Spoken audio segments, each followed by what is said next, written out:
C'était à l'époque où Sarkozy menaçait un peu l'identité des départements. C'était un échelon qui souhaitait supprimer. Le fait que ce soit l'échelon qui s'occupe du social n'était sans doute pas pour rien. Et du coup, plusieurs départements se sont retrouvés à se demander quelle était un peu leur légitimité à agir, pourquoi leur échelon était pertinent. Et certaines personnes qui avaient été formées au droit culturel se sont trouvées en échange avec certains présidents de département.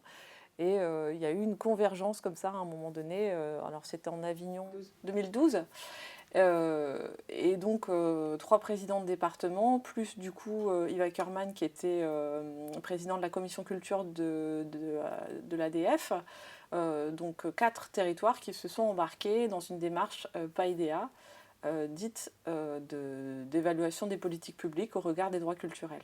Très vite, effectivement, je me suis rendu compte du côté très transversal de la démarche. Par chance, j'avais un directeur de la culture à l'époque qui avait aussi géré l'action sociale auparavant au département, donc qui a très vite fait le lien et dont le passif dans la DG Solidarité faisait qu'il avait encore des entrées, des ouvertures, et ce qui nous a permis d'aller assez vite dans une démarche avec le social, culture et social au département, et aussi avec les partenaires extérieurs. Donc partenaires extérieurs qu'on avait à la fois dans le champ culturel et dans le champ social, mais aussi dans le champ socio-culturel, puisque le département du Nord, et c'est aussi une des raisons pour lesquelles il s'est embarqué un peu facilement dans la démarche, avait des politiques de médiation culturelle en direction des publics dits en insertion, notamment, mais aussi des personnes âgées, des personnes en situation de handicap, etc. Donc il y avait déjà l'habitude d'utiliser le levier de la culture pour développer les capacités des personnes considérées comme en ayant besoin. Donc on s'est embarqué du coup dans un défrichage de ce que pouvaient être les droits culturels, c'est-à-dire bah voilà, il y a une théorie qui existe, il y a des articles, il y a des droits.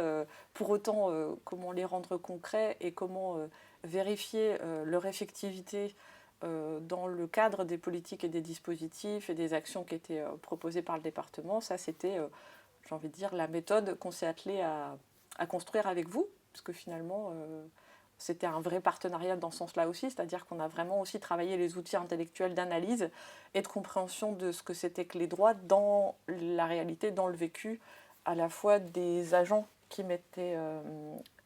qui œuvraient pour les dispositifs et aussi des usagers qui en bénéficiaient et des partenaires qui collaboraient autour de ça, etc.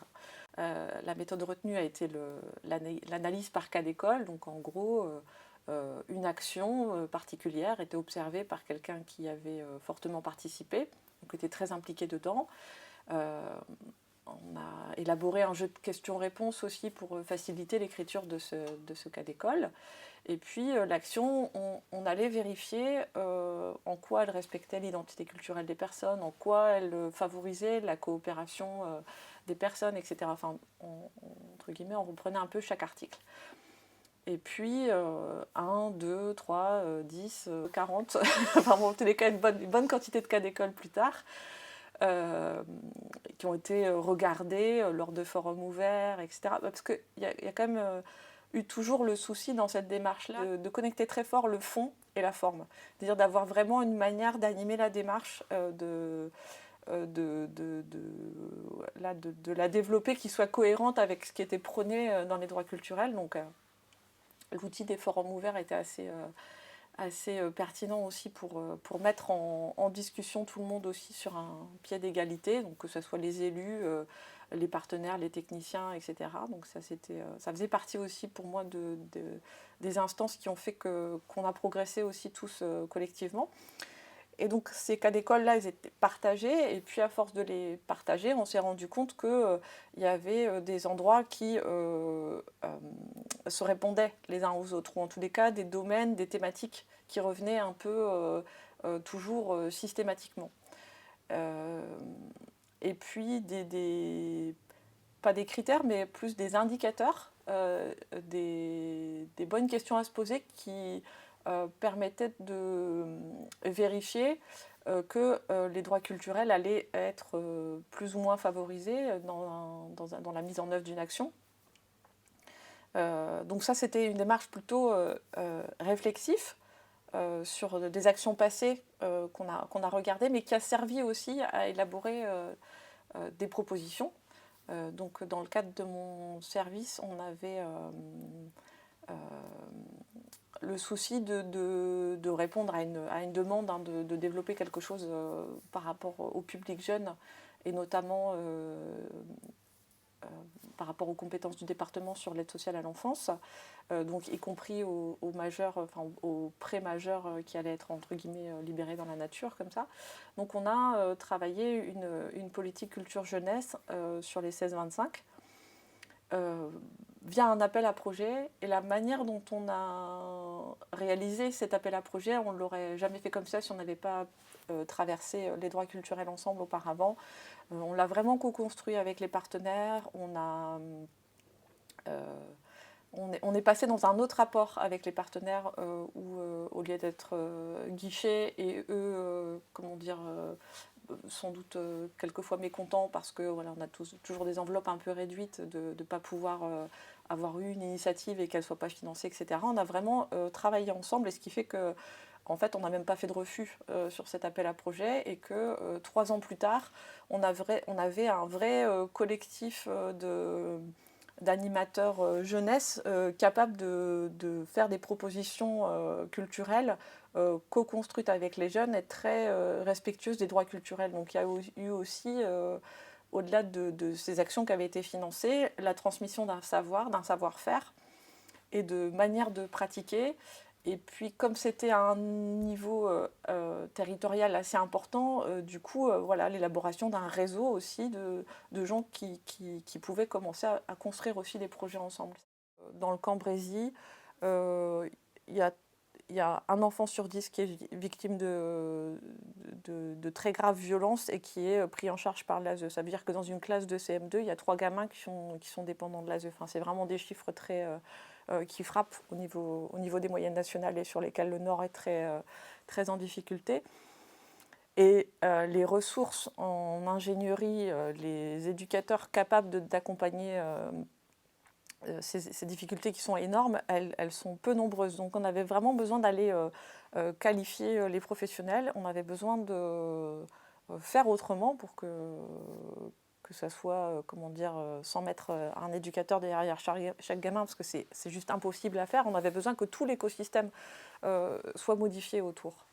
Donc par rapport à ça, oui, effectivement, je pense qu'on a mis à peu près 1 an et demi pour faire émerger les projets qui ont été financés dans le cadre de cet appel à projet. Et du coup, effectivement, à la fin, c'était sûr qu'ils allaient être financés, parce qu'on avait vraiment tout travaillé avec les gens. Après, je veux rester, comment dire, on était quand même dans les clous de la loi, c'est-à-dire que une subvention, c'est à l'initiative d'une structure et c'est pas une commande. On n'était pas non plus dans la commande. Mais par contre, on a créé les conditions pour que voilà, la demande émerge, et qu'une fois la demande émergée, on a travaillé à la qualifier avec les acteurs. Mais voilà, je reste bien à l'initiative. L'initiative est émanée du territoire quand même, quoi. Alors, la conférence familiale, je dirais que quand on est arrivé dans la direction solidarité, etc., c'est vrai que les acteurs du social étaient très contents, ils avaient très envie que la fenêtre soit ouverte, de faire entrer l'air, etc. Donc ça leur allait bien. Je pense que certains avaient en tête effectivement ce dispositif, enfin c'est pas un dispositif, mais en tous les cas cette pratique qui existait déjà au Québec, si je ne dis pas de bêtises, et ils avaient déjà souhaité pouvoir la mettre en place, mais en se heurtant au fait que voilà, c'était pas les process qui étaient en vigueur, etc. Donc la démarche des droits culturels a été pour eux l'occasion d'aller rechercher cette idée de la conférence familiale qui, du coup, dans ses principes, c'est l'idée de se dire, plutôt que ce soit un professionnel qui soit tout seul en responsabilité de choisir si oui ou non il faut enlever l'enfant à une famille, on va replacer la co-responsabilité à l'endroit de toute la communauté éducative. Donc en allant chercher vraiment toutes les ressources éducatives de soutien qui sont et qui existent autour de l'enfant. Et dans la démarche, déjà, c'est très différent par rapport à ce que vivaient les professionnels sur le placement. C'est-à-dire que sur le placement, on est sur l'enfant est en souffrance, il a besoin, il faut l'aider, donc je suis le sauveur. Et donc toute la responsabilité qui est comme ça aboutit à énormément de placements.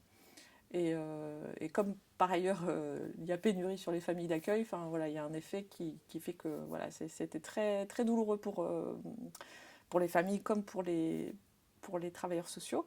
Et donc la conférence familiale, elle est venue soulager sans doute un peu les pratiques des travailleurs sociaux, puisqu'ils se sont retrouvés en co-responsabilité avec la communauté éducative.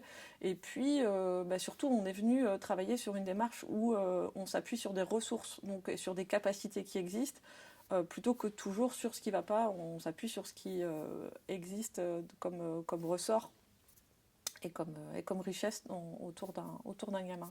Voilà, je pense que ça illustre assez bien le, comment du coup les droits culturels peuvent s'incarner de manière plus juste dans un dispositif tel que celui-là. Ouais. Après, sur la question de l'accueil, ça c'était assez intéressant parce qu'elle a émergé pour le coup au travers vraiment différents cas d'école. Alors c'était aussi bien la question de l'accueil en bibliothèque, euh, avec toute la question du mobilier, est-ce qu'il faut montrer sa carte en premier pour pouvoir rentrer ou pas, avec la question de pourquoi c'est dur à franchir la porte alors que c'est quand même le premier équipement culturel de proximité, la gratuité, enfin, elle a émergé aussi sur les UT PASS, donc qui sont les unités territoriales d'action sociale, le P, je ne sais plus ce que c'est. Euh, et là où, en gros, on vient pour obtenir des droits, on va dire, sociaux. Mais ces accueils-là étaient, comment dire, de la responsabilité souvent d'un agent avec un plexiglas et comment dire, sans qualification et sans valorisation particulière de cette fonction. Et voilà, bon, ça c'est un autre exemple, mais elle s'est posée partout, dans les musées, dans les salles de spectacle, etc. C'était vraiment une question transversale, cette question de l'accueil, qui posait clairement la question de la convivialité, donc de comment on vit ensemble ou avec les autres. Et voilà, et si on est convivial avec un public, est-ce qu'on ne fait pas fuir un autre public? Je pense à la médiathèque de Roubaix là, qui galère dès qu'elle a des adolescents, tous les autres s'en vont. Enfin, il y a toujours des trucs. Euh, et du coup, alors qu'on parlait d'endroits différents, néanmoins, on en est arrivé un peu aux mêmes conclusions. C'est-à-dire que l'accueil, c'est une responsabilité de tous ceux qui sont dans l'équipement, dans la structure qui accueille, de tous ceux qui sont dans le lieu. C'est une fonction très très importante et pas du tout juste 10 points de plus sur la NBI de quelqu'un qui fait ça, quoi. Et il doit être le plus inclusif possible dès l'entrée. Donc toutes les questions de langue des signes, mais aussi de qu'est-ce qu'on affiche, qu'est-ce qu'on a dans notre espace qui fait que certaines personnes vont y trouver leur place et pas d'autres, etc. Sans aller jusqu'à la caricature de je mets du vin et du saucisson pour que ça soit sympa, mais dans ce cas-là, il n'y a plus un musulman qui rentre. Bon, bah voilà, c'est. En tous les cas, il y a des manières d'accueillir qui font que quelquefois, on va, en croyant bien faire, penser pouvoir rendre les choses agréables et conviviales pour, pour une personne, et puis ça ne le sera pas pour une autre, etc. Donc les questions d'accueil, mais il y a aussi eu d'autres endroits de convergence que les cas d'école ont fait remonter et qui sont des endroits un peu systématiques de questionnement. Donc il y a des chantiers qui s'ouvrent avec des thématiques comme la question des ressources patrimoniales, etc. Et qui continuent d'approfondir du coup les pratiques et qui font émerger ce que je dirais comme étant des nœuds d'interrogations comment dire, ouais, voilà, des incontournables un peu qui font que ça devient récurrent un peu dans chaque dispositif et dans chaque cas. C'est toujours ces mêmes choses-là qu'on va aller au final interroger, ou ceux sur lesquels on se rend compte que c'est à cet endroit-là que ça pêche, et c'est à cet endroit-là que peut-être les choses n'ont pas été suffisamment abouties pour être dans le respect des droits culturels des personnes. Donc j'ai parlé de la question de l'accueil qui en est une. La question de la diversité des modes d'expression en est une autre. La question de la gouvernance et comment on mixe les différentes, comment les communautés sont représentées et comment elles participent de manière voilà, aux décisions qui bien souvent les concernent. Alors je ne les ai plus toutes en tête, mais le fait aujourd'hui d'avoir dans la démarche élaboré et conscientisé ces nœuds, ça fait gagner beaucoup de temps pour aborder et pour imaginer d'autres politiques publiques. Aujourd'hui, moi, je suis à la métropole de Lille qui n'a pas une politique culturelle qui s'est appropriée, on va dire, les droits culturels pour l'instant. Néanmoins, on a là récemment élaboré une stratégie pour la fin du mandat où la question de la diversité culturelle et la question des droits culturels a pu être reposée au président comme étant un des socles sur lesquels cette nouvelle stratégie s'appuyait pour pouvoir aller vers les questions de médiation et d'inclusion et également de développement durable, choses sur lesquelles la métropole s'était pas trop engagée au départ, étant très axée sur l'événementiel et sur simplement la reprise des gros équipements, ce qui est souvent le cas dans les métropoles. Donc on n'a pas une commande à proprement dit sur les droits culturels, on ne peut pas y travailler de la même manière que quand voilà, j'étais au département et que M. Caner avait fait le choix de s'y engager fortement, mais en fait, le fait que les droits culturels soient dans la loi depuis 2015, que de toute façon il y ait d'autres références juridiques sur lesquelles on peut s'appuyer, fait que de la même manière qu'il y a 10 ans on ne parlait pas d'intersectionnalité des luttes et qu'on ne réfléchissait pas dans les structures culturelles à la mise en place de budgets genrés et qu'aujourd'hui on le fait, cette question des droits culturels elle continue à se faire et à se travailler même si elle se nomme autrement. Alors avec un socle un peu différent puisque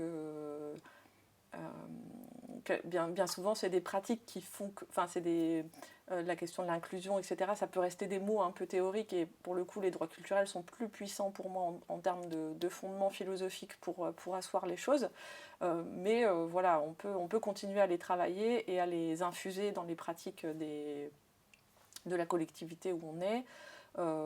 Parfois dans les interstices, mais voilà, on travaille, on fomente un terreau qui, le jour où ça peut pousser, est fertile, quoi. On a créé une association de directrices des affaires culturelles en Hauts-de-France tout récemment.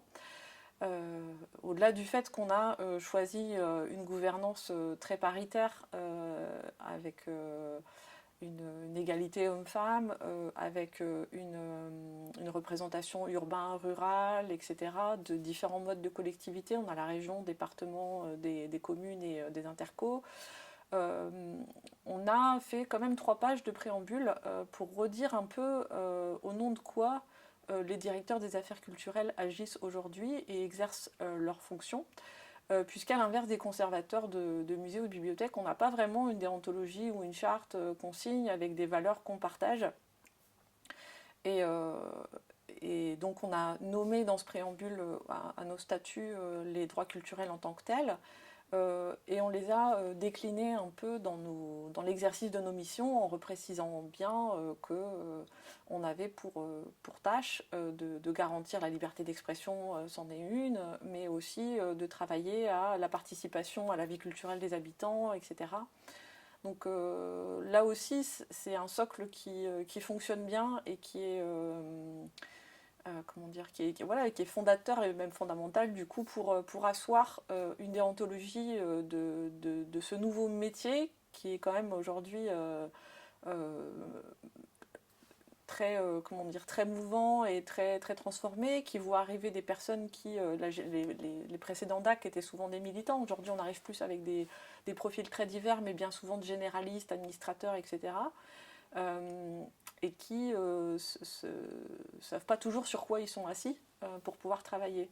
Et c'est vrai que dans le relationnel avec les élus, avec les acteurs culturels, avec le service communication et les agents qu'on a souvent en management, savoir où on s'assoit et pourquoi on travaille, au nom de quoi on exerce, ça fait du bien quand même pour se sentir un peu légitime et aussi pouvoir du coup quelquefois renégocier des commandes qui arrivent avec lesquelles on n'est pas tout à fait raccord et aussi pour expliquer au nom de quoi on fait cette proposition-là et pourquoi on la travaille comme ça et pourquoi on met en œuvre un programme politique de cette manière-là, etc.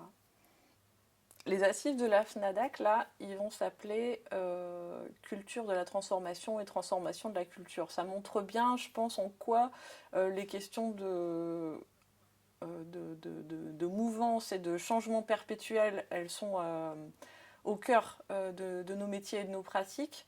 Et effectivement, je pense que les droits culturels, c'est un socle sur lequel on peut s'asseoir et sur lequel on peut s'appuyer solidement. Et comme on n'en a pas tant que ça, il vaut mieux en profiter. Je pense que c'est un bon socle pour décliner un code de déontologie du métier de directrice des affaires culturelles. Oui.